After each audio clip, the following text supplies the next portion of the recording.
गट क्रमांक 9 SRPF चं फिजिकल चालू आहे। मागं पावसाची परिस्थिती बघून घ्या आणि त्याच्यातही पोरायचे 5 किलोमीटरची फिजिकल सुरू आहे। त्यात पोरायचे बॅगसुद्धा ओरिजिनल डॉक्युमेंटसुद्धा ओले झाले आहेत, तरी पण भरती कॅन्सल झाली नाही अजूनसुद्धा। 100 मीटर आणि गोळाफेक तरी पाण्यापासून त्यांनी चालू केला आणि सकाळी 3:30 वाजतापासून पोरांना रांगेत उभं ठेवून आज दुपारपर्यंत 4 वाजतेपर्यंत त्यांनी आजपर्यंत 5 किलोमीटर घेतलं नाही। आता 5 वाजता पाणी चालू झाल्यावर 5 किलोमीटरचं इव्हेंट आता ते घेतात। यांचे सर्वांचे बॅगा बघा, ओरिजिनल बॅग डॉक्युमेंट सगळ्यांचे ओल्या होत आहेत। हात दाखवा रे। हे पोरं आले आहेत, कोणी कोणी दुरून नांदेडपासून मुंबईपर्यंत पोरं आले आहेत। हे आमचे पोरं भंडाऱ्याहून आलेले आहेत।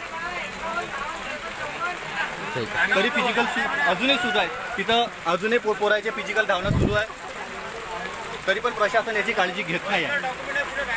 पूर्ण बॅगांमध्ये पोरांची